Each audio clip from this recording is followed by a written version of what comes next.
சீமான் அலவீசுதுங்க. தலை தூக்குது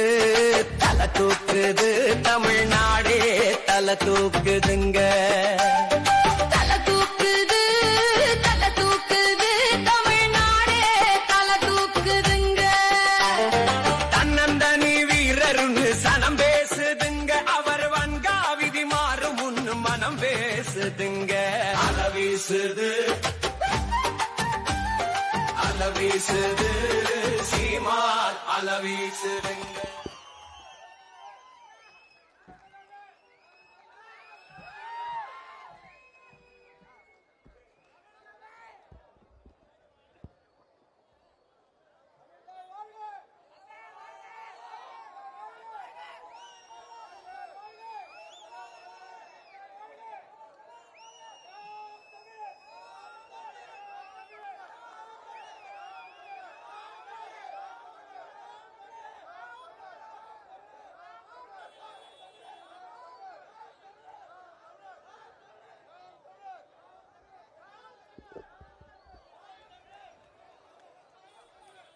எங்களின்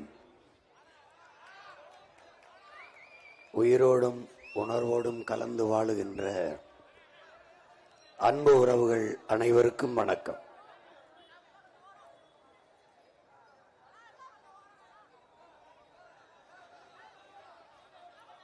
எங்கள் திருநாட்டில் எங்கள் நல்ல ஆட்சியே என்ற நம்முடைய புரட்சி பாவலன் பாவேந்தன் பாரதிதாசன் அவர்கள் முன்வைத்த அந்த முழக்கத்தை ஏற்று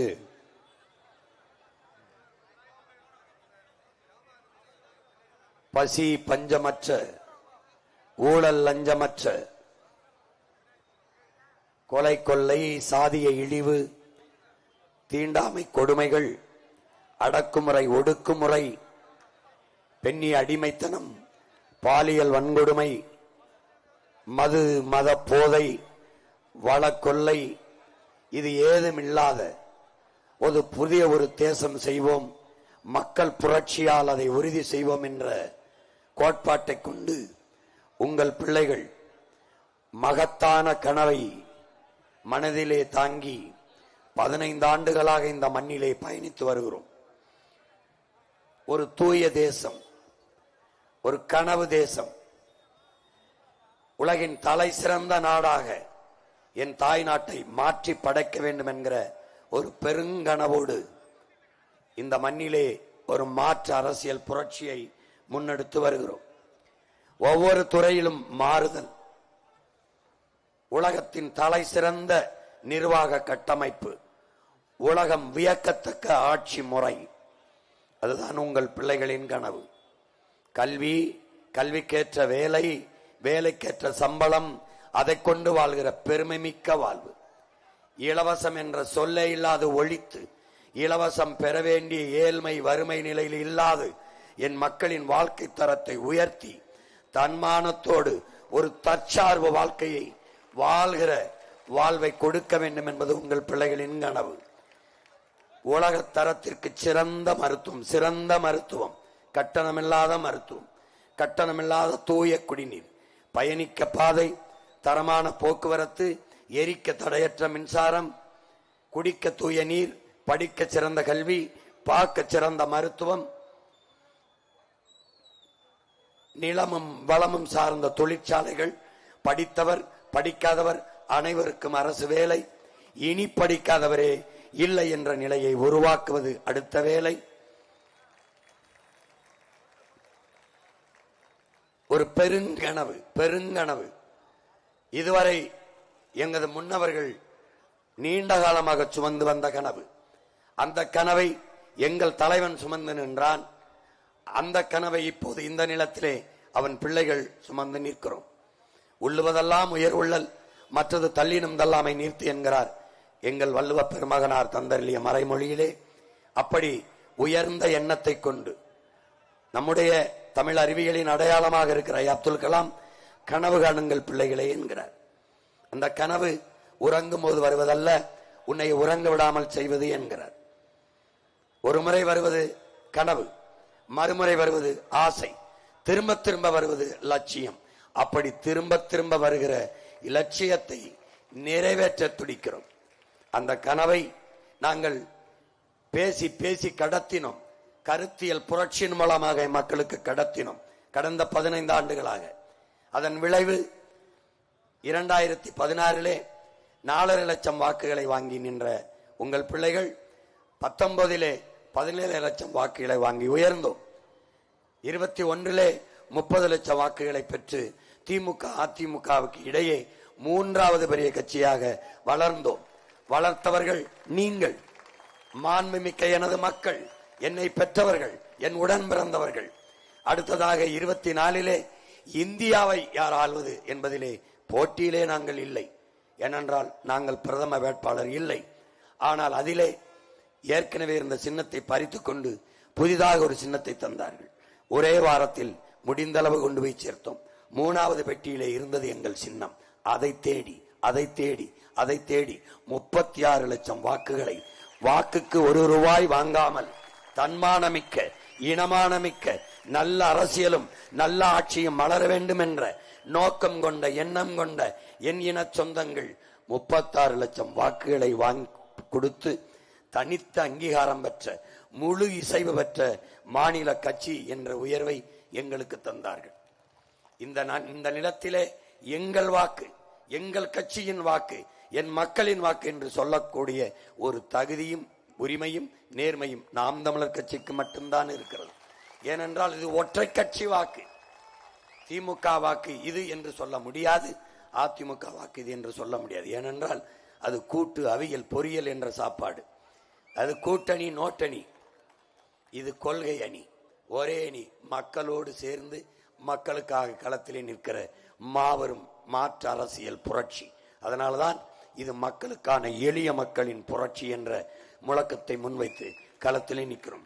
என் அன்பு சொந்தங்களே, என் அருமை பெற்றோர்களே, என் உயிரினுமினிய என் தம்பி தங்கைகளே, ஒரு நாட்டில் ஒரு நாடு, ஒரு இனம் வீர மக்களை பெற்றிருந்தால்தான் அந்த இனம் பாதுகாப்பாக வாழும். வீர மக்களை பெறாத இனம் சிதைந்து அழியும், நாட்டை இழக்கும். வீரம்தான் காக்கும். அப்படி வீர படையாக இருக்கிற நம்மளுடைய காவல் படை, காக்கும் தெய்வங்களாக இருக்கக்கூடிய காவல் படை இன்றைக்கு கணக்கில்லாத காவல் மரணங்கள், காவலர்களே பணிச்சுமையால் தற்கொலை, இப்படி எண்ணற்ற நிகழ்வுகளை நீங்கள் பார்க்கிறீர்கள்.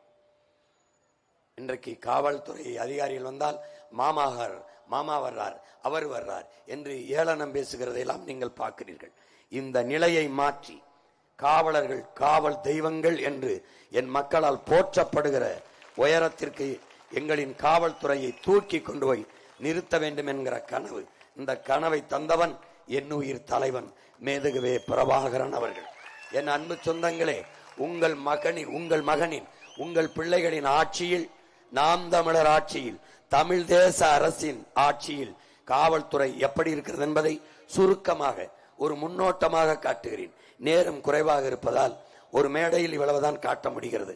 என் கனவு பெரிது, மிக பெரிது. ஆனால் அதில் துளியை காட்சி வடிவத்தில் பேசி பேசி கடத்த முடியவில்லை, புரிய வைக்க முடியவில்லை. அச்சு ஆவணத்தில் குடித்தேன். படிக்கிற பழக்கம் என் மக்களுக்கு இல்லை. படம் பார்த்து பழகி போன என் மக்களுக்கு படம் காட்டுவது என்று முடிவெடுத்து படம் காட்டுகிறேன். ஏன்னா நீங்க படம் காட்டுறவன்னு தான் ஓட்டு போடுறீங்க. அதனால உங்க மகனும் ஒரு படம், உருப்படியான படம், தேவையான படம், நாட்டுக்கு படம், பொழுதுபோக்கு படம் இல்ல, நல்ல பொழுதா ஆக்குற படம். இது என்னன்னு பார்க்காதீங்க, இத வட்டமா, இதான் தமிழ்நாட்டு அரசு முத்திரை. இதுவரை நீங்க பாக்குறத எடுத்துருவோம். தலைநகரையே மாத்திரம், தமிழ்நாட்டே மாத்திரம் 5 தலைநகரம். அது ஏன் போடுறேன்னு அப்புறம் சொல்றேன், இப்ப நிறைய நேரம் இல்ல. இது பெரிய செய்தி. இது காவல், நம்முடைய ஆட்சியில் காவல்துறை எப்படி கட்டமைக்கப்படுது பாருங்க. எந்த நாட்டிலும் சிறையிலையும் நீதிமன்றங்களையும் காவல் நிலையங்களையும் கூட்டம் குறைகிறதோ அந்த நாடு குற்றமற்ற சமூகம் என்று போற்றப்படும். எந்த நாட்டில் காவல்துறைக்கு, வழக்கறிஞர்களுக்கு, நீதிபதிகளுக்கு அதிகமாக மதிப்பு இருக்கிறதோ அந்த நாடு அதிக குற்றவாளிகளை கொன்ற நாடு, அது குற்ற சமூகம் என்று பொருள். எந்த நாட்டில் நீதிமன்றத்தில் கூட்டம் குறைகிறதோ, காவலர்களுக்கு வேலை இல்லை என்று ஆகிறதோ, வழக்கறிஞர் அந்த நாட்டில் ஒழுக்கம் இருக்கிறது, அறநெறி இருக்கிறது, நன்னறி இருக்கிறது, தர்மம் தலை தோங்குகிறது என்று பொருள். உங்களுக்கு தெரியாது. அப்ப இந்த நம்முடைய கல்வி முறையை வகுத்தவன் அவன் என்ன பண்றான், நான் இந்தியா முழுமைக்கும் பயணித்து சென்றேன், அங்கே ஒரு பிச்சைக்காரனை கூட ஒரு திருடனை கூட பார்க்கல, அவ்வளவு அற சிந்தனை தர்ம சிந்தனை அந்த நாட்டில் இருந்ததுங்கிறான். உங்களுக்கு அந்த மாதிரி மெக்காலேயுடைய கல்வி திட்டத்தை தான் நம்ம படிக்கிறோம். அவன் இந்தியா முழுமைக்கும் குறுக்கு நெடுக்குமா நான் பயணிச்சேன், ஒரு திருடனை கூட ஒரு பிச்சைக்காரனை கூட பார்க்கலைங்கிறான். அவ்வளவு தர்ம சிந்தனை அந்த நாட்டில் மேலோங்கி இருந்ததுன்னு. இன்னைக்கு திருட்டு பயலும் பிச்சைக்காரன் தான் குறுக்கு மறுக்குமா ஓடுறான். அதுலயும் நான் என் வீட்டுக்கு போற போது ஒவ்வொரு நிறுத்தத்திலையும் கையேந்திரான். யாரு? பூரா வட இந்தியன். அப்ப நான் என்ன தெரிஞ்சேன், இனி நமக்கு பிச்சை எடுக்கிற வேலை கூட மிச்சம் இல்ல, எல்லாம் அதையும் பறிச்சுக்கிட்டான். இப்ப பாரு, நல்லா கவனி. அந்த சமூகத்தை எப்படி ஒரு குற்றவாளிகளே உருவாகாத குற்றமற்ற சமூகத்தை உருவாக்குவதுதான் உங்கள் பிள்ளைகள் எங்களின் கனவு, நம்முடைய கனவு. அப்போ அந்த கனவை நிறைவேற்றோம். நம்முடைய தலைவர், எங்கள் தலைவர், படத்தை போட்டு காட்ட முடியாது, அதை ஒளிபரப்ப மாட்டாங்க. தலைவர்னா உனக்கு யாருன்னு தெரியும். அப்ப நம்ம தலைவரை காவல் படையை கட்டிட்டு காவல்துறை அணிவகுப்பு பேரணி அதுல மரியாதையை வாங்கும் போது காவல்துறையில்ட்ட பேசினது தலைவர் பேசினது அவன் மகன். நான் உங்களுக்கு பேசுறேன். குற்றவாளிகளை பிடித்து கூண்டில் நிறுத்துவதல்ல காவல்துறையின் வேலை, குற்றவாளிகளே உருவாகாத ஒரு சமூகத்தை உருவாக்குவதுதான் காவல்துறையின் வேலை. இப்ப வேலை என்ன? குற்றவாளிகளே உருவாகாத ஒரு சமூகத்தை படைப்பதுதான் காவல்துறையின் வேலை. அப்படிப்பட்ட காவல்துறை படைப்பதுதான் நம்முடைய வேலை. இங்க பாரு, பாத்துக்க.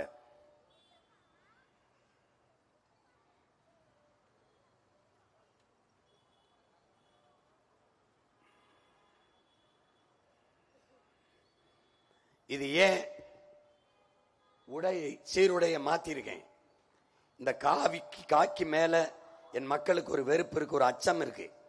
வந்த உடனே இந்த சீருடைய மாத்திடுறோம். மாத்திட்டு பாரு எப்படி இருக்கு பாரு, அப்படி பாரு. காவல் நிலையத்தில் அந்த சிவப்பு கிவப்பு அருவருப்பார்களை தூக்கிறோம்.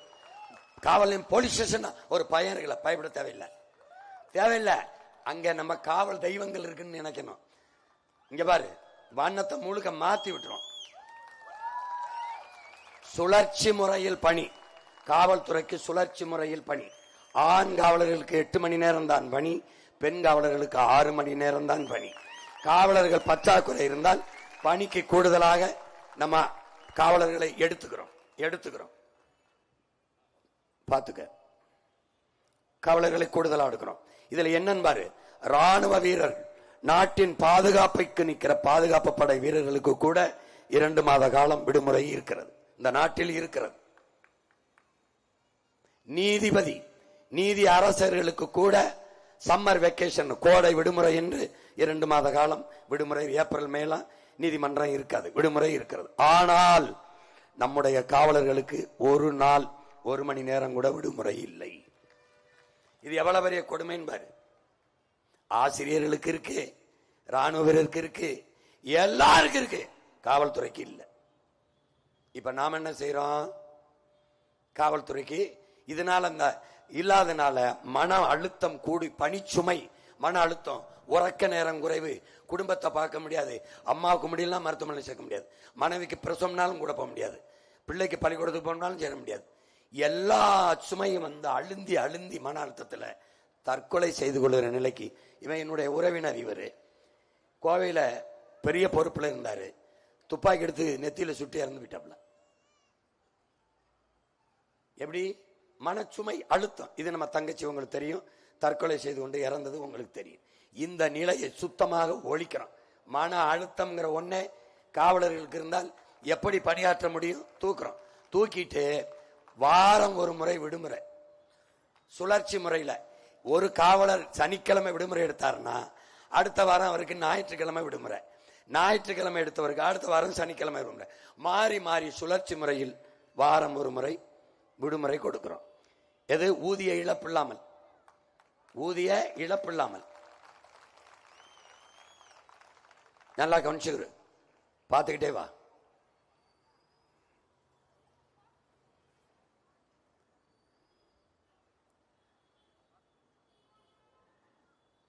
சுழற்சி முறையில் விடுமுறை.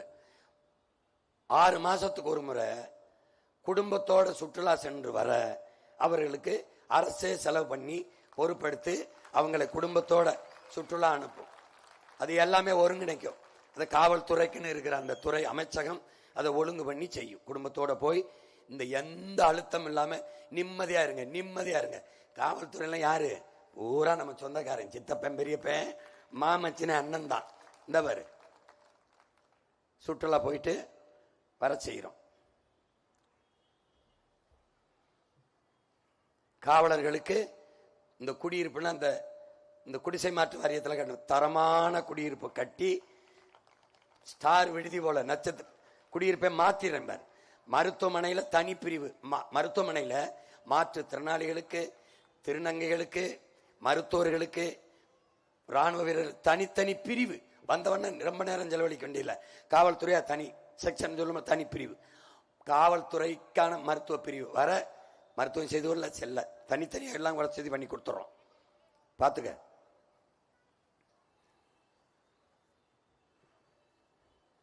இப்ப கண்காணிப்பு கருவி எல்லா இடத்துலையும் காவல் நிலையத்தில் நாடே கண்காணிக்கப்பட்டு இருக்கோம். தப்பிக்க முடியாது. எங்க இருந்து யார் கண்காணிக்கிறார் என்று உனக்கு தெரியாது. இப்ப ஒரு குற்றவாளி குற்றம் செஞ்சுட்டார், கூப்பிட்டு விசாரிக்கும் போது மாண்புமிக்க மனித நேயத்தோட இப்படி டவுசரை கழட்டு, இந்த சட்டையை கழட்டு, உட்காரு, முட்டிக்கால் போடு, அடி தடி, அதெல்லாம் கிடையாது. எல்லாத்தையும் வாதிட்டு இருப்போம். இப்ப என்ன பண்றோம்?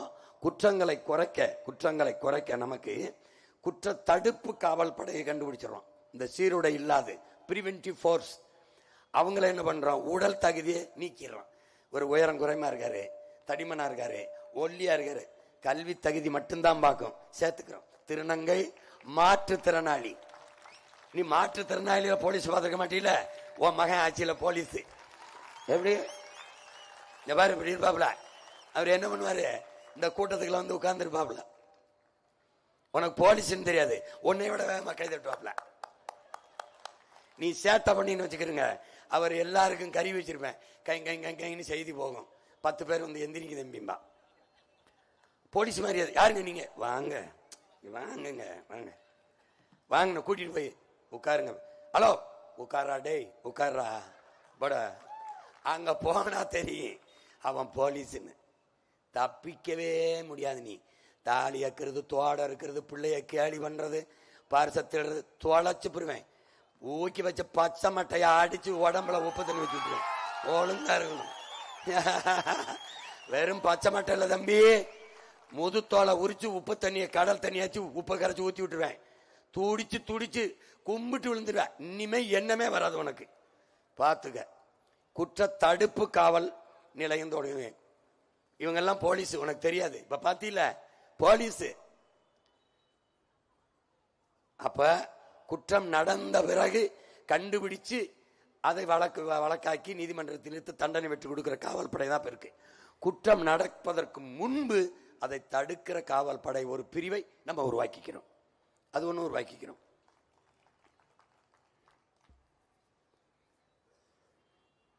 இந்த மாதிரி இதெல்லாம் போலீஸ்ன்னு தெரியாது. இவங்கெல்லாம் போலீஸ்ன்னு தெரியாது உனக்கு. தீ குடிச்சு உட்கார்ந்துருக்கு.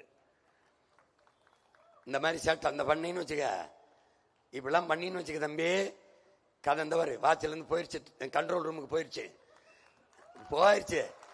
வந்து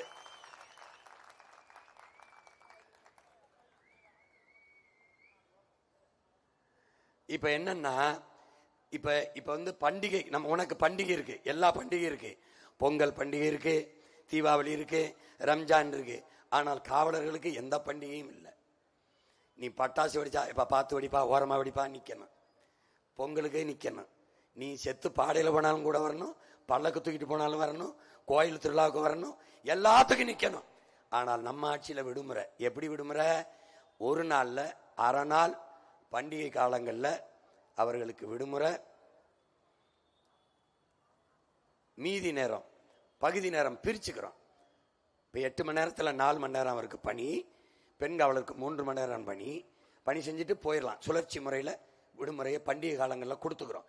என்னென்னா பலகாரம் சாப்பிட முடியாது, தாய் தந்தையரோடு இருக்க முடியாது, ஒரு புதுசு வேட்டி கட்ட முடியாது, எப்போ பார்த்தாலும் சீருடையோட வெறப்பாவே இருக்கிற நிலைமை தூக்கிறோம். மகளிர் காவலர்களுக்கு மகப்பேறு காலத்தில் ஓராண்டு விடுப்பு கொடுத்து சம்பள பிடித்தல்லாம ஊதியத்தோட கொடுத்துறோம்.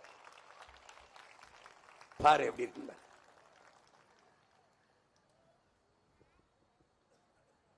எல்லாத்துக்கும் கூட வருவான் போலீஸ், எல்லாத்துக்கும் வருவான்.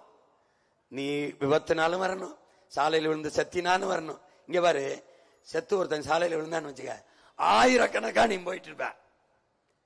செத்து விழுந்த உன் சித்தப்பனா இருக்கலாம், உன் அப்பனா இருக்கலாம், உன் அண்ணனா இருக்கலாம், உன் மாமனாச்சிரா, உன் மச்சனா இருக்கலாம், உன் நண்பனா இருக்கலாம், நீ போய்கிட்டே இருப்ப.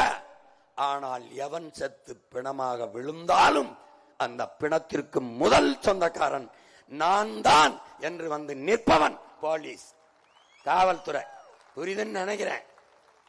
இனிமேலாவது காவல்துறையை போற்ற மதிக்க பழகிக்க. பாரு, முதல்ல விழுந்தவன அந்த இடத்துல வந்து ஒரு போரையை போத்தி துணியை போத்தி இந்த பிணத்துக்கு நான் தாண்டா சொந்தக்காரன் நிக்க போறது யாரு? காவல்துறை. பாரு, மேன்மையான பணிகளை செய்யும் காவலர்களை போற்ற வேண்டும். எப்படி? அப்படி போற்றவர்களுக்கு உயரிய விருது கொடுத்து பணி உயர்வு கொடுக்கும். அவன் மரணிக்கும் போது அரசு மரியாதையோடு அடக்கம் செய்யும். போற்றத்தக்க பணியை செய்கிற காவலர்களை போற்றும், கொண்டாடும் அரசு. இப்ப பாரு, இவர் தலைவர், இவர் சாலையில போறதுக்கு இந்த மாதிரி ஒரு கொடுமை பார்த்துக்கிட்டா 3 மணி நேரத்துக்கு முன்னாடி இவங்க வீட்டை விட்டு கிளம்புறதுக்கு முன்னாடி போக்குவரத்தை நிறுத்தி வரிசையா வெயில்ல நம்ம பிள்ளைகளை ஆண்காவலர் பெண்காவலர் நின்று இங்கிட்டு போ அங்கிட்டு போ, டிராபிக் எங்க போறாரு இவரு? கோடுமை ஒரு நாள் அதிகாலையில் விண்ணூர்தி நிலையத்துக்கு போக 5 மணிக்கு வரேன், வரிசையா என் தம்பி வணக்கம் பண்ண, என்ன நேரத்தில் நின்றுகிட்டு இருக்கேன்னு கேட்கிறேன். அண்ணே சைக்கிள் ஓட்ட வராங்கண்ணே. டேய் வச்சு வெளுத்து விட்டேன் பாரு, சைக்கிள்ல இந்த பக்கம் போறாங்கன்னு மொத்த போக்குவரத்தையும் ஒரே பக்கம் திருப்பி தேசிய நெடுஞ்சாலையில ஒரு பக்கத்துல போக வர நெரிசல் வராது, விபத்தான யாரு பொறுப்பு? அதுக்கப்புறம் தான் ஓட்டணுமா போய் பூங்கால ஓட்டு, விளையாட்டு திடல்ல ஓட்டு. எப்படி இருக்கு? இப்ப நமக்கு எதுக்கு இவ்வளவு காவல்துறை பாதுகாப்பு? நம்ம தான் நாட்டுக்கே பாதுகாப்பு. எப்படி? தேவையில்லை.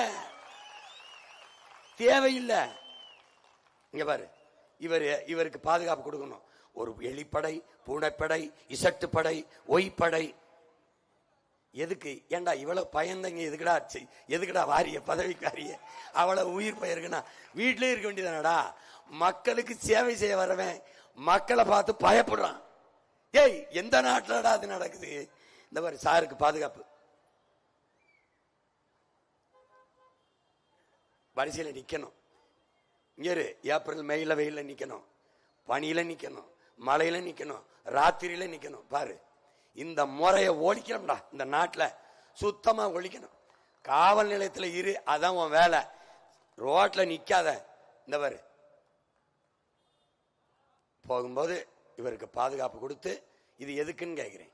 இப்ப என்ன உங்க அண்ணன் கேள்வி கேட்கிறோம், மயன் இந்த தேர்தலை ஓட்டு கேட்க போகும்போது என் ஆத்தா கலந்தபடி ஆரத்தி எடுக்கிறாங்கல்ல, அந்த இதுக்குள்ள ஆசிட்ட ஊத்திடுவான்னு நீ எப்படி நீ நம்பாம போய் கும்பிடுற? பக்கத்துல நிக்கிற நீ ஆசிட்ட வச்சு அந்த சூடத்துல கொளுத்தி விட்டான்னா என்ன பண்ணுவ? அப்ப பயம் இல்லாம நிக்கிற பல்ல அடிச்சுக்கிட்டு. அப்ப அதிகாரத்துக்கு வந்த பிறகு அதே மக்களை, உனக்கு வாக்கு செலுத்தி தேர்வு செஞ்ச மக்களை சந்திக்க எதற்காக பயப்படுற? எதுக்கு பயப்படுற? இங்க பாரு,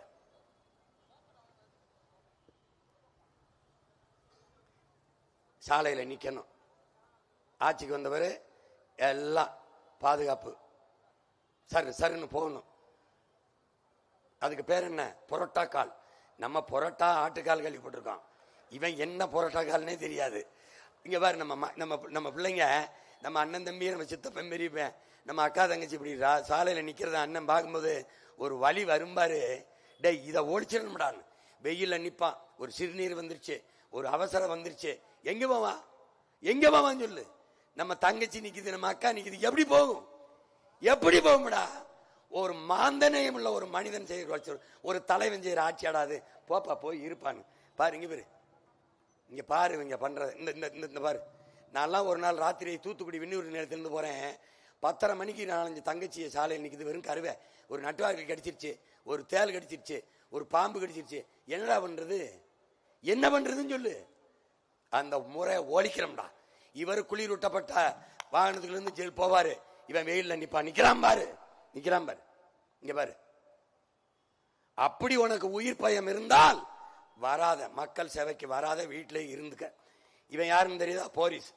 போரிஸ் ஜான்சன். யாருன்னு தெரியுதா? இங்கிலாந்து நாட்டின் பிரைம் மினிஸ்டர், பிரதமர். எதுல போறான் பாத்தியா? பாராளுமன்றத்துக்கு சைக்கிள்ல. சிரிக்காத. இவன் யாரு? மார்க் ரூட்டே, நெதர்லாந்து பிரதமர். எதுல போறான் பாராளுமன்றத்துக்கு? சைக்கிள்ல. ஒரு ஆளா ஓட்டிட்டு போயிட்டு இருக்கான். அவனும் பிரதமர் தான் பாரு. இது யாரு தெரியுதா? ஓ நாடு தான், நம்ம நாடு தான். வெஸ்ட் பெங்கால், மேற்கு வங்கத்துல. யாரு பின்னாடி மோட்டர் பைக்கில் உட்கார்ந்துருக்க ஆள் பாரு? மம்தா பானர்ஜி. ஏன்களு, ஒரு கார்ல போகுது, கார் ரிப்பேர் ஆயிருது, வண்டியை நிறுத்திட்டு அந்த மோட்டர் பைக்கில் போற, தம்பி என்னை அசம்பிளியில விட்டு, சட்டசபையில டேய் நடந்தது தவறா? மோட்டர் பைக்கில் போதுறான் முதலமைச்சர் டாட்டா காட்டிட்டு. இவன் யாரு தெரியுமா? டேய் அவனை காட்டுப்பா. அந்த ஆள் யாரு தெரியுமாடா? கேரளா முதல்வர் பினராயி விஜயன். சாதாரணமா நடந்து போவாப்ல பாரு. இவன் யாரு தெரியுதாடா? நம்ம தாத்தா. யாரு தெரியுதா? நம்ம தாத்தா தான். எப்படின்னு பாரு, எப்படி போறாரு பாரு. என்னன்னு பாரு. என்னது அது? என்ன சத்தம்னு? முதலமைச்சர் கார் போகுது, முன்னாடி ஒரே ஒரு போலீஸ் ஜீப் போகுது. வாங்கி வாங்கி வாங்கி வாங்கின்னு சைரன் சத்தம் போட்டுக்கிட்டு. ஏய் என்னது இதுன்னு? போலீஸ்னு. ஏய் நிப்பாட்ட சொல்லு. ஏன் இங்க வா. என்னது? ஏன் இப்படி சங்க சத்தம் போட்டான? செத்தா போனே சங்குதி போயிட்டு இருக்காங்கிறப்பல. எங்க இருந்து வருதுன்னு? நம்ம வண்டிக்கு முன்னால போற போலீஸ் ஜீப்ல இருந்து வர்ற சத்தம் தான் சார். வண்டியை நிறுத்துப்பா. அது என்னையா? அது சிவப்பா மேல மாட்டி வச்சிருக்கீங்க? சைரன் வண்டி சார். இது என்ன கூத்துன்னு? நான் உயிரோட தானே இருக்கேன். முன்னால சங்கு ஊதிட்டு போனா என்ன அர்த்தம்னு? நீங்க போற ரூட் பந்தோபஸ்துக்காக கொண்டு வந்திருக்கோம் சார். எனக்கு எதுக்குப்பா பந்தோபஸ்து? நான் சீனா. டேய் இத பார்த்து இந்த பயிலுக்கு திருந்தலடா. ஐயா ஒரு 100 வண்டி போகும்டா. ஒய்யும். டேய் எங்கடா போறீங்க? உங்க ஆடம்பரம் அக்கிரமத்துக்கு. இவங்க சினிமாவில இருந்து வந்தாங்களா? சினிமா செட்டு மாதிரியே பிரம்மாண்டமா இருக்கணும். வைத்தியக்கரை. என் தாத்தன் பேரறிஞர் அண்ணா, முதறிஞர் ராஜாஜி, நம்ம தாத்தன் ஓமந்தூர் ராமசாமி ரெட்டியார், குமாரசேம ராஜா, இந்த டாக்டர் சுப்பராயன், இவங்க எல்லாம் இப்படிதான் ஆட்சி செஞ்சாங்க. போய்கிட்டு இருக்கேனா? இல்ல பாகிஸ்தான்ல போயிட்டு இருக்கேனா? நம்ம நாட்டுல தானே போய்கிட்டு இருக்கேன். அந்த ஜீப்பை திருப்பி கொண்டு போங்க. சும்மா வெட்டி செலவு பண்ணிக்கிட்டு ரெண்ட செலவுங்கிறப்பல. ஏண்டா நான் சீனாவில் வரணும், பாகிஸ்தான்ல வரணும், சொந்த நாட்டில் போறதுக்கு எதுக்குடா பாதுகாப்புன்றப்பல. இவங்க மக்களை நம்மள பயப்படுறாங்க. இது தாத்தாவின் ஆட்சியில, பேரன் ஆட்சியில எப்படி இருக்கு? தவிர்க்க முடியாத இடங்களில் என் பிள்ளைய நிக்குதுன்னு வச்சுக்க, பெண் காவலர்களுக்கு கேரவேன்ங்கிற பாதுகாப்பு வண்டியை முதல்ல அனுப்பிடுவேன். மொபைல் டாய்லெட்ஸ் வச்சிருவேன். எப்படி? மொபைல் டாய்லெட்ஸ் வச்சிருவேன். ஆண் காவலர்களுக்கு அதே மாதிரி வச்சிருவேன். தவிர்க்க முடியாத இடத்துல தான், தேவையில்லாம சாலையில் வந்து நின்றுட்டு இருக்கக்கூடாது. நீ போய் காவல் நிலையத்தில் இரு, காவல் பணியை செய், உனக்கு என்ன வேலையோ செய். இல்லைன்னா சும்மா இரு, புத்தகம் எடுத்து படிச்சுக்கிட்டு இரு. இந்த மாதிரி பெரிய கூட்டங்கள் இருக்குது. அதுக்கு பாதுகாப்பு கொடுக்க வேண்டிய அவசியம் வருது என்றால் அங்க பிள்ளைகளுக்கு போதிய வசதி இந்த மாதிரி வண்டியை முதல்ல நிறுத்திடுவேன். நகரும் கழிவறைகள், கேரவன், நடிகர்கள்லாம் சினிமா படப்பிடிப்புக்கு பயன்படுத்துறாங்களா, ஷூட்டிங்க்கு, அந்த வண்டியை அரசு வச்சிருக்கோம். ஒவ்வொரு இடத்துலையும் கொண்டு நிறுத்திடும். அதுக்கு கேரவன் பேரு, பாதுகாப்பு வண்டி. இங்க பாரு, இந்த மாதிரி எங்க காவலர்கள் சாலையில நின்று பணி செய்யறது கிடையாது. அப்ப என்ன பண்றேன்? போக்குவரத்து காவலர்கள் நடுவீதியில் நிற்பதோ வெயில்ல நிற்பதோ கிடையாது, எடுத்துறோம். என்ன பண்றேன்? சாலையின் இரு ஓரத்துல கண்ணாடி அறை, இப்படி இந்த பக்கம் சுவர் இருக்கும், பின்னாடி சுவருக்கும் முன்னாடி கண்ணாடி அறை இருக்கும். குளிரூட்டப்பட்ட அறைக்குள்ள இருக்கணும், உள்ளே இருக்கணும். உள்ள இருந்து எல்லா இடங்களையும் வளைவு கண்காணிப்பு கருவி, சிசிடிவி பொருத்தியிருப்பேன். பல இடங்கள்ல எல்லாம் கண்ணு முன்னாடி கவனிச்சுக்கிட்டே இருக்கலாம். அங்கே மாற்றுத்திறனாளிகள், திருநங்கைகள், ஏற்கனவே இருக்கிற காவலர்கள், புதியாக பணிக்கு எடுக்கும் போது திருநங்கைகள், மாற்றுத்திறனாளிகள் எல்லாரையும், விதவை பெண்களை எல்லாம் எடுத்து வச்சிருப்பேன் அந்த அந்த அறைக்குள்ள. இந்த பாரு, அப்படி இந்த முறையை ஒழிச்சிடும். நீ தவறே செய்ய முடியாது. ஒவ்வொரு வளைவும் போட்டுக்கிறோம். இது எங்க இருக்கு? இது மாதிரி சிங்கப்பூர்ல இப்படி இந்த மாதிரி அறையை கொடுத்துறேன். நீ ஒண்ணுமே பண்ண முடியாது. ஏசி போட்டு உள்ள உட்கார்ந்துக்கிற வேண்டியதான். அந்த சீருடைய மாத்திடுறேன், வெள்ளைய. அது தூசி அடிச்சு அது நீ தெருவில் அந்த பச்சையை கொடுத்துறேன். ஏன் பச்சை? கிரீன் சிக்னல் வந்தா தானே நீ போகணும். போக்குவரத்து எல்லா காவலருக்கும் பச்சையா போடு. இந்த பாரு, சீருடைய மாத்திடுறேன். சாலையில நிக்கவில்லை. 20,000 மாத்திரை, தூய தமிழ்ல. அது கிலோமீட்டர் இங்கிலீஷ்ல. நான் வரும்போது 1000 மாத்திரைன்னு தான் எழுதியிருக்கோம். அப்புறம் குழம்பிக்காத. கிலோமீட்டர் வேகத்துல 1000 மாத்திரை வேகத்துல செல்லவும்னு இருக்குதுன்னா இப்படி எழுத்து வரும். 15 கிலோமீட்டர் வேகத்துல போ அப்படின்னா அதுல நீ போகணும். போகல அப்படின்னா இவர் மெதுவாக செல்லவும் தான் எழுதியிருக்கும். ஏன்? பள்ளிக்கூடம் அருகில். இந்த மெதுவாக செல்லவும்லாம் இருக்கு, அதை எடுத்துருவோம். பள்ளிக்கூடம் அருகில் அதான் போட்டிருப்போம். பள்ளிக்கூடம் அருகில்னா நீ என்ன தெரிஞ்சிருக்கணும்? மெதுவா செல்லணும். மெதுவாக செல்லணும்னு எழுதுனா நீ அறிவு கட்டவன், முட்டா பையன் அர்த்தம். நடைபாதை நடப்பதற்கே நீ எழுதி 50-60 கோடி செலவு பண்ணி இந்த முதன்மையான நகரங்கள்ல வேணா நான் சொன்ன போய் கேட்க நகர்ல நடைபாதை நடப்பதற்கே 10 அடிக்கு ஒரு பலகை வச்சிருக்கு. அப்ப நடைபாதை நடக்கிறதுக்கெல்லாம் படுத்து உருள்றதுக்க? டேய், நடைபாதை நடப்பதற்குன்னு தெரியணும்டா. அந்த சமூகம் தாண்டா அறிவு சமூகம். புல் மேல நடக்காதன்னு எழுதி வைக்கிறது மாதிரி ஒரு தற்குறி சமூகம் இருக்கடா. தற்குறி சமூகம் பைத்தியக்காரங்களா. பள்ளிக்கூடம் அருகில், கோயில் அருகில், தொடர்வண்டி நிலையம் அருகில். அவ்வளவுதான் போட முடியும். இதை கத்துக்கணும் முதல்ல. இங்க பாரு, இவ்வளவுதான் கொடுப்பேன். ஏன்? பள்ளிக்கூடத்து மெதுவாக செல்லவும் அதெல்லாம் போட மாட்டேன், தூக்கிடுவேன். வேகத்தடையை எடுத்துருவேன். வேகத்தடை என்பது மக்களின் அறிவுக்கு போட்ட தடை, ஒழுக்கத்திற்கு போட்ட தடை. இப்போ நான் என்ன நினைக்கிறேன்? வேகத்தடை போட்டா தான் இவன் மெதுவா வருவான்னு நினைக்கிறேன். அடுத்த அறிவை குறைச்சு மதிப்பிடுறேன். நீ என்ன நினைக்கிற? வேகத்தடை போட்டா தான் மெதுவா வருவான், அடுத்த மதிப்பை தூக்கிறேன், அங்க வைக்கிறேன். இங்க இது இருக்கு அப்படின்னா நீ மெதுவா செல்லணும். கடைபிடிக்கணும். இல்லைன்னா உள்ள இருந்து கம்பியை பிடிக்கணும். இங்க பாரு, ஏனுகள் 3 வயசுல அரும்புல சேர்க்கிறேன், மொட்டுல சேர்க்கிறேன். அரும்பு, மொட்டு, மலர். No LKG UKG bloody nonsense, தூக்கி தூர வீசிடுறேன். அரும்பு, மொட்டு, மலர் 3 வகுப்புல 3 வயசுல ஒன்னா சேர்க்கிறேன். 6 வயசுல 3 வயசுல சேர்க்கிறேன். அரும்புல மொட்டு, மலர் 6 வயசு வந்தவன ஒன்னா சேர்க்கிறேன். உலகத்தின் தலை சிறந்த கல்வியில் நாடு 7 வயசுல சேர்க்குது. தென்கொரியா 8 வயசுல சேர்க்குது. சிங்கப்பூர் 6 வயசுல சேர்க்குது. இது 3 தான் தரத்துல முதலிடத்தில் இருக்குது. அதை முந்துற நான் 6 வயசுல சேர்க்கிறேன். அந்த ஒன்னாப்புல என் பிள்ளைக்கு ஆரம்பிச்சிருவேன். எப்படி? சாலை விதி, அடிப்படை சட்டம், ஒவ்வொரு பாடம், ஒவ்வொரு வகுப்பு. என்ன 2 வகுப்புல நடத்துவேன். சாலை விதி என் பிள்ளைக்கு நல்லா ஏறிடும். அடிப்படை டிராபிக் போலீஸுக்கு அது சொல்லி கொடுக்கும், கத்து கொடுத்துருவேன். சட்டம், அடிப்படை சட்டம் தனியா படிக்கிறது வேற. ஆனா அடிப்படை சட்டம் என் பிள்ளைக்கு தெரியும். எவனு இபிகோ செக்ஷன் கிக்ஷன் பேசி தப்பிக்க முடியாது. கொண்டு வருவேன். இங்க பாரு, கத்து கொடுத்துருவேன் எல்லாம். இப்ப நான் சொல்ல நம்ப முடியலடா. நம்ம ஊர்ல, நம்ம நாட்டுல தான் அந்தமான்ல centre for traffic education and stimulation அப்படின்னு சொல்லிட்டு குழந்தையில இருந்தே இவங்க ஆரம்பிக்கிறதுனாலதான் இவ்வளவு சூப்பரா இருக்குது. இங்க பாருங்க எவ்வளவு இதுவா போட்டிருக்காங்கன்னு. இத பயிற்றுவிக்கிறதுக்கு பிராக்டிக்கல் செயல்முறை பள்ளி பயிற்சி. அவன் ஒரு இடத்த வச்சு பிள்ளைகளுக்கு சாலை விதியை எப்படி கொடுக்குறான். எங்க? வெளியில இல்ல, அந்தமான்ல. அதை இந்த மான்ல உன் மகன் சீமான் செய்யறேன். இந்த பாரு, சிக்னல்லாம் வந்துச்சுன்னா அந்த குழந்தை எல்லாம் வந்து ஃபாலோ பண்ணுது. பிரேக் போட்டான் பாருங்க. ஒரு போலீஸையும் போட்டு அவங்களுக்கு ஒரு என்கரேஜ்மெண்ட் கொடுக்குற மாதிரி. சூப்பர்ல. பாருங்க, ரெட் இருக்கு நில்லு அப்படின்னு சொல்லிட்டு அவர் சொல்றாரு. நின்றது அது படிச்சுக்கிறது. சின்ன வயசுல பிஞ்சு நெஞ்சுக்குள்ளே அது பதிஞ்சுக்கிறது. அது வாழ்நாள்ல கடைசி வரை மறக்காது. சிவப்புனா நிறுத்தணும், பச்சைனா செல்லணும். புரியுதா? Super initiative. பாத்தீங்களா? அந்த லைன் உள்ளே நிக்கணும் அப்படின்னு சொல்லிட்டு சின்ன வயசே சொல்லி தராங்க. இதை நாம சொல்லி கொடுக்கிறோம். யாருக்கு? நம்ம பிள்ளைகளுக்கு சொல்லி கொடுக்கணும்னா எனக்கு ஓட்ட போடு. இல்லைன்னா எவனுக்கோ போடு. இப்ப பாரு, போக்குவரத்து விதி கத்துக்கிட்டாச்சு, இப்ப சாலை விதியை நீ மதிக்கணும். இப்ப என்னன்னு கேளு, ஒரு 60 கிலோமீட்டர் இந்த 60 ஐரை மாத்திரை வேகத்துல நீ போகணும்னு அறிவுறுத்திக்கிட்டே இருக்கும். இங்க மேல ஓடும், சுழல் இழுத்து ஓடும். நீ அந்த இடத்துல நிறுத்தும் போது ஒரு தமிழ்ல ஒரு அறிவிப்பு வரும், 60 ஐரை மாத்திரை வேகத்தில் அன்பான பயணிகள் செல்லவும், உங்கள் கவனத்திற்கு, தவறினால் தண்டிக்கப்படுவீர்கள், தண்டனை உறுதி. சொல்லிக்கிட்டே இருக்கும். ஆங்கிலத்திலையும் சொல்லும் வெளிநாட்டு பயணிகளுக்கு. இப்போ நீ மீறி போயிட்டா எவன் கவனிக்கிறான்னு, ஒரு 1/2 கிலோமீட்டர் வேகத்துல போயிட்டா எவன்டா பாக்குறான்னு, இந்த பாரு, இங்க இருந்து அடுத்ததுக்கு போயிரும் தகவல்.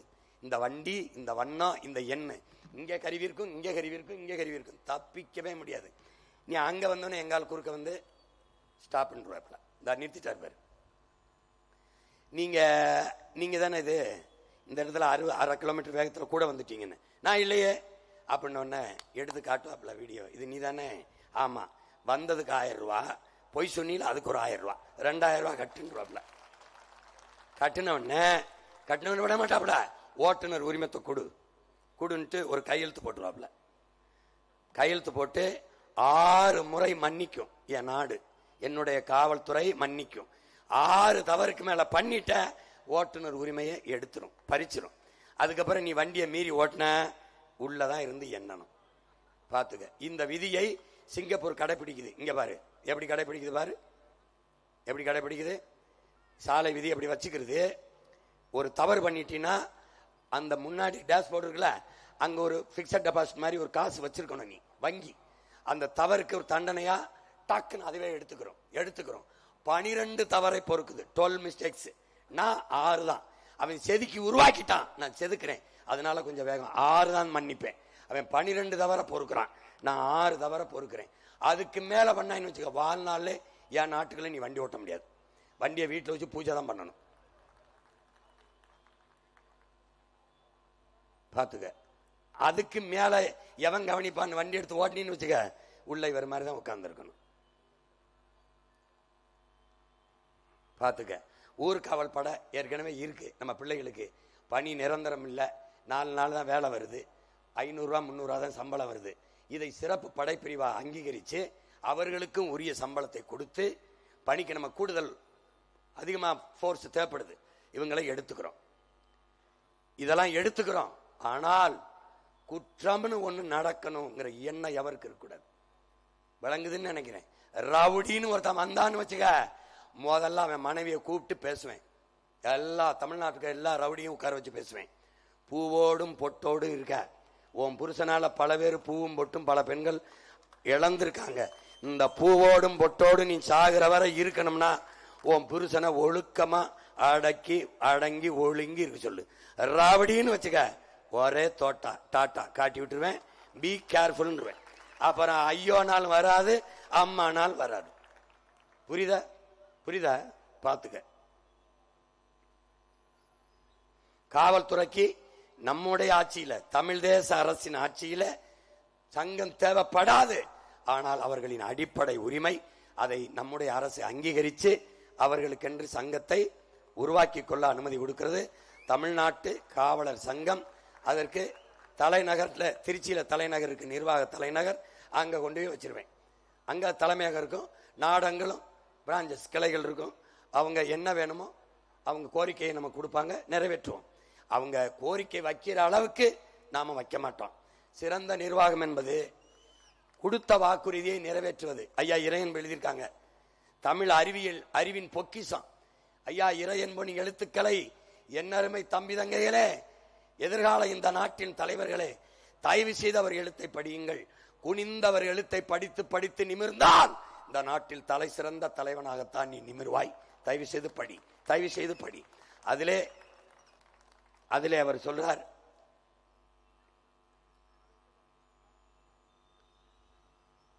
வேறு காவலர்களுக்கு விருது கொடுத்துறோம், தமிழ்நாட்டு அரசு மரியாதை கொடுத்துறோம். இது மாதிரி காவலர்களை தெய்வங்களாக வச்சு போற்றுகிற காலத்தை தமிழ் தேசிய அரசு உருவாக்கும். காவலர்கள் என்ன சொல்றானா, சிறந்த நிர்வாகம் என்பது கொடுத்த வாக்குறுதிகளை காப்பாற்றுவது, நிறைவேற்றுவது. எப்படி நிறைவேற்றுவது? வாக்குறுதியே கொடுக்காத அளவிற்கு ஆட்சி செய்வது.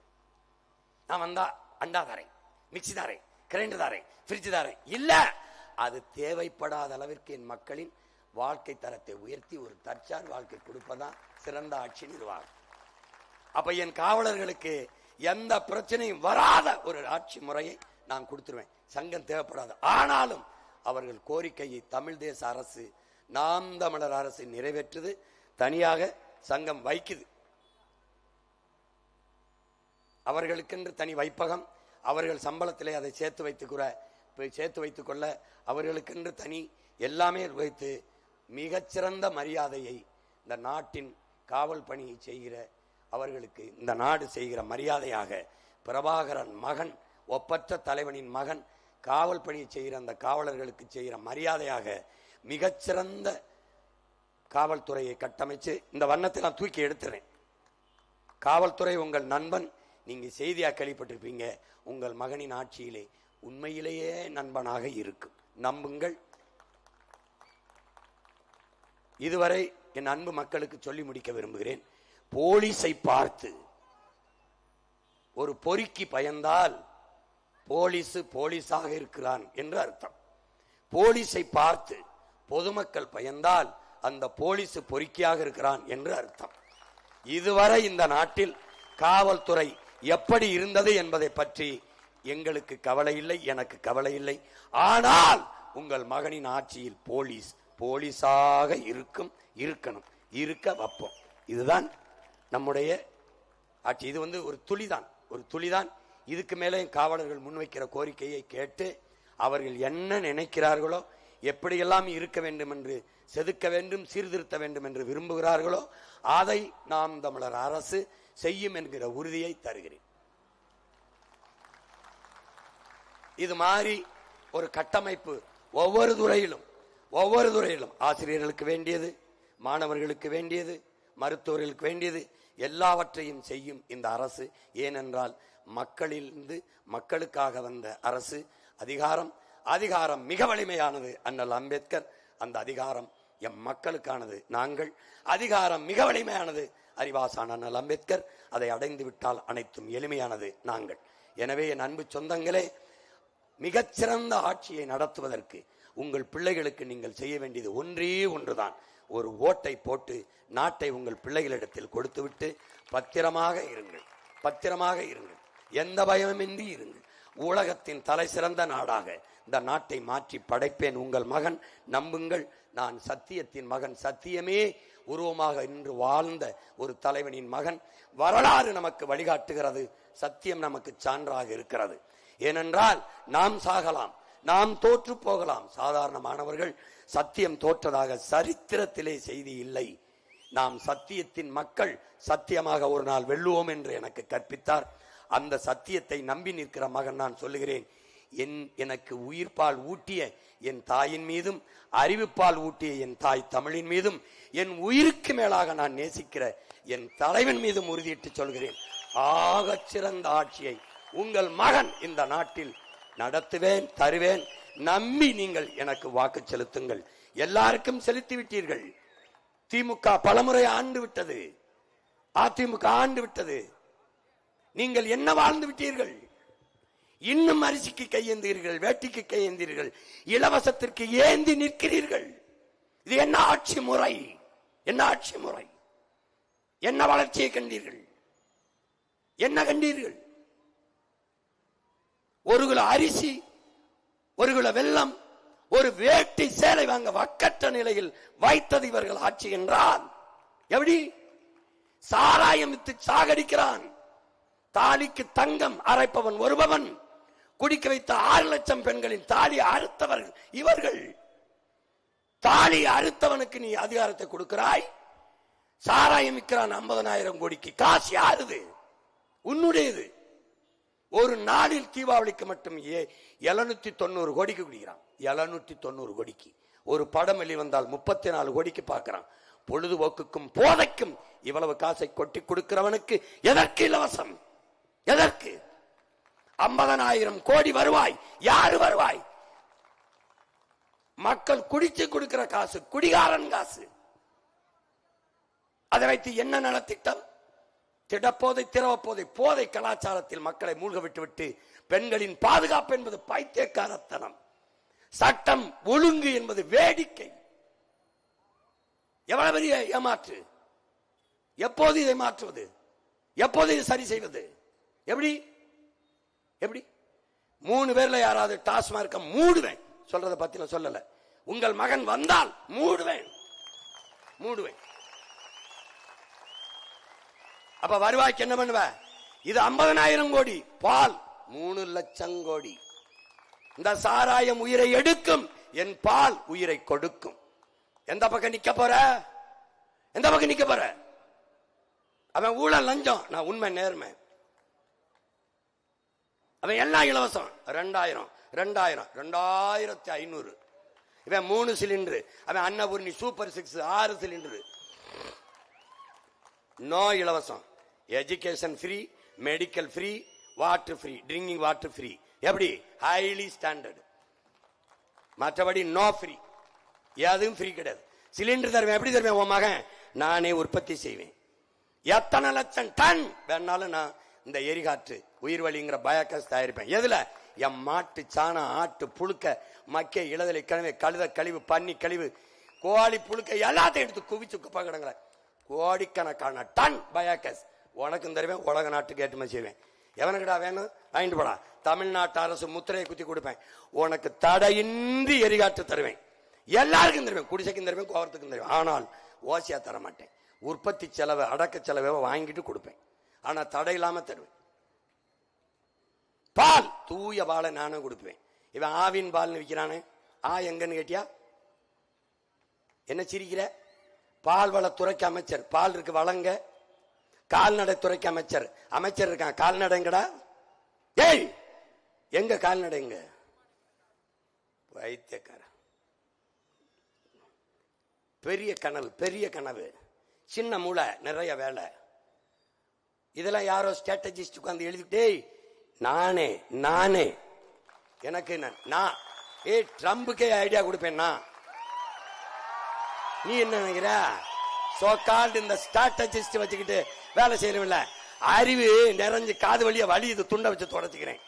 எனக்கு அதுக்குடா இருக்கிற அறிவுக்கு கருத்துக்க வேலை செய்ய நேரம் இல்ல. 2 மணி நேரம் தான் உறக்கம். இப்ப போய் நாளைக்கு என்ன அங்க என்ன இங்க என்ன எல்லாத்தையும் பண்ணிட்டு எப்ப படுப்பேன்? 2 மணிக்கு 3 மணிக்கு படுத்து 6 மணிக்கு எந்திரிக்கிறேன். 2 மணி நேரம் தான். தூங்குறியான்னு கேட்கிறாங்க. அதான் எனக்கும் தெரியல, வரல. அண்ணல் அம்பேத்கர் முடிச்சுக்கிட்டு எழுதிக்கிட்டே இருக்காரு. அவன் போய் கேட்கிறான், என்ன அம்பேத்கர் இன்னும் நீங்க தூங்காம முடிச்சுக்கிட்டு இருக்கீங்களே? காந்தி தூங்கிட்டார், நேரு தூங்கிட்டார், அவங்க மக்கள்லாம் முடிச்சுக்கிட்டாங்க, தூங்குறாங்க. என் மக்கள் தூங்கிட்டு இருக்காங்க, நான் முடிச்சுக்கிட்டு இருக்கேன்றாப்ல. ஏன் ஜானா முடிச்சுக்கிட்டு இருக்க, தூங்கிக்கிட்டு இருக்க? இது அடிமையா இருக்கும்னு தெரியாம அது நல்ல சுதந்திரம் இருக்கு. என் மக்கள் ஏமாற்றப்படுகிறார்கள். மக்களை ஏமாற்றுவது எளிது, ஆனால் ஏமாற்றப்படுகிறார்கள் என்பதை அவர்களுக்கு உணர்த்துவது மிக கடினம். Mark Twain. நானும் 15 வருஷமா கத்தி பார்க்கிறேன், ஒன்னும் அறிஞ்சபடலையே. ஒரு நாட்டில் நடக்கிற அக்கிரமத்தை, அநியாயத்தை எதிர்த்து பேசுவது, சுட்டிக்காட்டுவது, குறை கூறுவது, நிர்வாகத்தை குறை கூறுவது குற்றமாக கருதப்படுமானால் அந்த நாட்டை குற்றவாளிகள் ஆளுகிறார்கள் என்று பொருளுங்கிறான். இப்ப முகநூல் இந்த அரசை பத்தி எழுது, உன்னை தூக்கி குண்டாசப்படுவான். ஏன்? குற்றவாளி உள்ள இருக்கான், ஆட்சியில் இருக்கான். 266 வழக்கை மேல போட்டிருக்கான். கொலை பண்ணனா, கொள்ளையடிச்சனா, மலைய திருநனா, ஆத்த திருநா, ஒண்ணுமல்ல பேசினேன். டேய், ஈரோடு கிழக்குல தேர்தல் பரப்புரையில் 5 நிமிஷம் கூட பேசிட்டேன்னு வழக்கு. இங்கிருந்து போக ஒரு நாள், அங்க ஒரு நாள், 2 நாளை திங்குது. 41 பேர் இறந்துருக்காண்டா கரூர்ல. ஒரு எஃப்ஐஆரும் இல்லை. ஒரு 5 நிமிஷம் கூட பேசுனதுக்கு கேட்டேன், என்னையா நிர்வாகம்? ஒரு 5 நிமிஷம் கூட பேசிட்டேன், அதுக்கு ஒரு வழக்கு. 40 பேர் இறந்துருக்கான், ஒருத்த மேல கூட எஃப்ஐஆர் இல்லை. எப்படி ஃபேண்டாஸ்டிக் ரூல் இல்லது? கொடுமையான கூட்டமடாது. கள்ளச்சாராயம் பேரு, காய்ச்சறதும் குற்றம், குடிக்கிறதும் குற்றம். கள்ளச்சாராயம் குடிச்சு செத்தவனுக்கு 10 லட்சம்டா. குடும்பத்தில் ஒருத்தனுக்கு அரசு வேலை, பிள்ளைய நான் படிச்சு பெங்குது. ஆனா ராணுவ வீரன் நாட்டு எல்லையில நாட்டை பாதுகாக்க சண்டை போட்டு செத்து வந்தானடா, ஒத்தரவா கொடுக்கறது இல்லடா. ஒரு மாலையை போடுறதுல ஒரு மந்திரி போய் இந்த நாட்டுக்காக நம்ம போய் செத்தால் இந்த நாடு என் வீடை பார்க்கும் என்ற நம்பிக்கை கொடுத்தா தானடா படைக்கு போவான். நாதியற்று நிறுத்திடும்னா எவன்டா போவான் நாட்டு பாதுகாப்புக்கு? எப்படி? இப்ப நம்ம என்ன சொல்ல வேண்டியிருக்கு? யாராவது முடியல, வாழ முடியல, சாகிறதுனா விஷம் குடிச்சு சாகாதீங்க, கள்ளச்சாரம் குடிச்சு சாங்க, வீட்டுக்காவது 10 லட்சம் கிடைக்கும்னு சொல்ல வேண்டியது இருக்கு. தொலைங்கடா, அந்த கொடுமையை தொலைங்கடா. மாறி மாறி ரெட்டலை, உதயசூரியன் ரெட்டலை.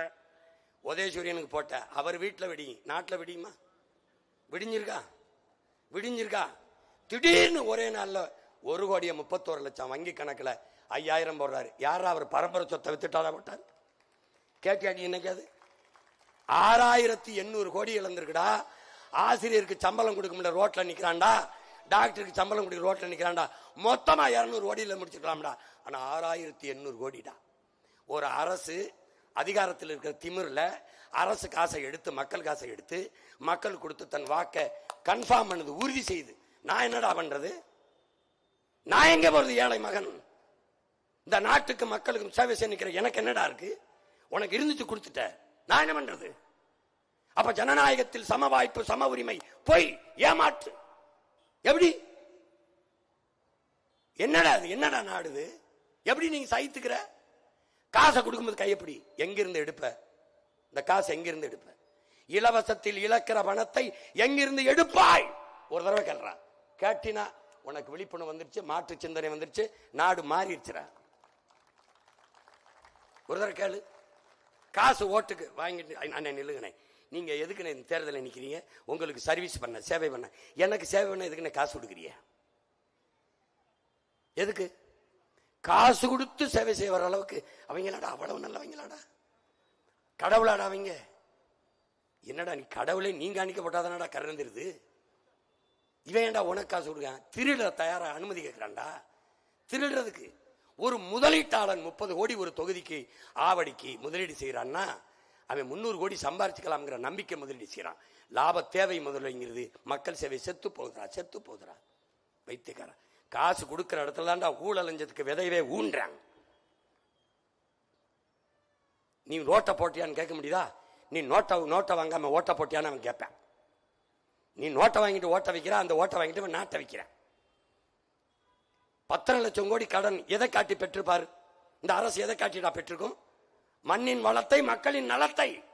வீட்டை இடமான வச்சு நம்ம அப்பன் கடன் வாங்குவது போல நாட்டை இடமான வச்சு இவர்கள் வாங்குகிறார்கள். யார் அந்த உரிமை கொடுத்தது? கடன் பெற்று நிறைவேற்றப்பட்ட திட்டம், எஜுகேஷன், மெடிக்கல், அதுல தரம் உயர்ந்திருக்கா? இல்ல எலக்ட்ரிசிட்டி, தடை இல்லாத கரண்ட் கட்டு இல்லாத மின்சாரம் வழங்கப்பட்டிருக்கா? தரமான சாலை இருக்காடா? சபை குடிமா இருக்கு. தலைநகர்ல வெங்கமா இருக்கு சாலை. அப்ப உள்சாலை, கிராமப்புறங்கள்ல போக்குவரத்து, அரசு போக்குவரத்து என்ன விளங்குதா? உட்கார இடம் இல்ல, பாதியில பிஞ்சுக்கிட்டு போகுது, போகும்போது டயர் கலந்துட்டு ஓடுது. வைத்தியகர் எல்லாத்தையும் மாத்தணும். உன்னால முடியும், என்னால முடியும், நம்மால் முடியும். ஒன்னே ஒண்ணுதான், ஒற்றை விரல்ல, ஒற்றை விரல்ல நன்றி உணர்ச்சி. 3 வேளை சாப்பிடுற, உப்பிட்டவனை உள்ளளவும் நினை என்றால் உணவிட்டவனை உயிராக நினை. ஒரு தடவை நினை. ஏப்ரல் 23 போ, சாப்பிட்டு தான் போவ, வந்து சாப்பிடுவ. சாப்பிடுற நீ உழவனின் உழைப்புல, அவன் வேர்வையில விளைஞ்சதான் சாப்பிடுற. நன்றியோட, நன்றி உணர்ச்சி என்ற ஒன்று இருந்தா அந்த இன்னைக்கு பாரு 3வது பெட்டி 4வது பெட்டிலாம் தேடாத. உன் மகன் ரெகக்னைஸ்டு பார்ட்டி ஆயிட்டான். அங்கீகாரம் பெற்ற கட்சி முதல் பெட்டியில வைக்கணும்.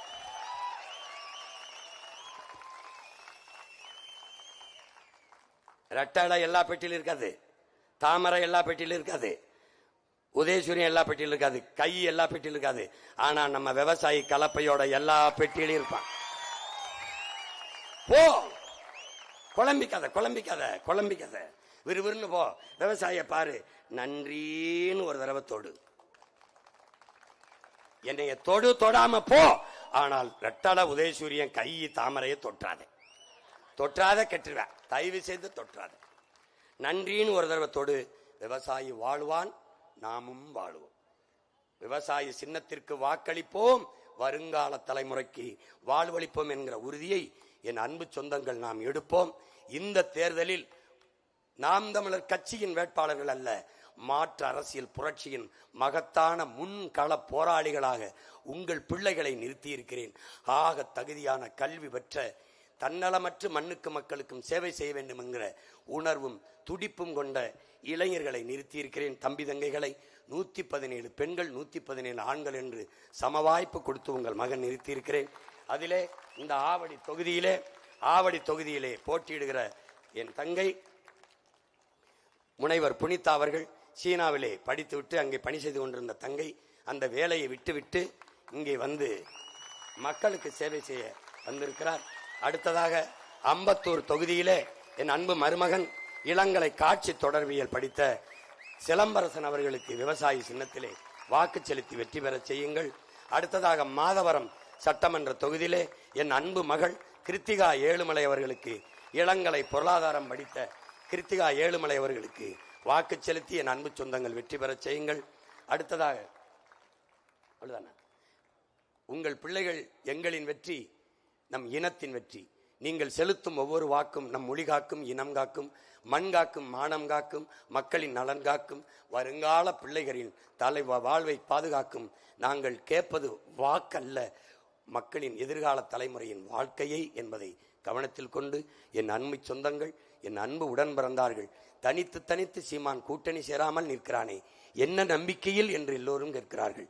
என்னை பெற்ற நீங்கள், எங்கள் உடன் பிறந்தவர்கள் நீங்கள், எங்களை கைவிட்ட விடமாட்டீர்கள் என்ற அசைக்க முடியாத நம்பிக்கையில் தான் தொடர்ந்து ஒரு அரசியல் கட்சி 4 முறை பொது தேர்தலில் தோற்றும் 5வது முறை அதே உற்சாகத்தோடு தனித்து 234 களத்திலே நிற்கதென்றால் உலக வரலாற்றிலேயே நாம் தமிழர் கட்சி தான். அதனால்தான் இது மாற்றத்திற்கான எளிய மக்களின் புரட்சி என்ற முழக்கத்தை முன்வைக்கிறோம். அறிவில் சிறந்த பெருமக்களே, பேரன்மிக்கையின் பெற்றோர்களே, உயிரினும் இனிய என் உடன் பிறந்தார்களே, நமது சின்னம் விவசாயி சின்னத்திற்கு வாக்களிப்போம். வருங்கால தலைமுறைக்கு வாழ்வளிப்போம். புரட்சி எப்போதும் வெல்லும். நமது வெற்றி அதை சொல்லும். நம் இலக்கு ஒன்றுதான், இனத்தின் விடுதலை. இனம் ஒன்றாவோம், இலக்கை வென்றாவோம். தமிழ் தாய் வாழ்க, தலைவர் பிரபாகரன் வாழ்க, நாம் தமிழர்.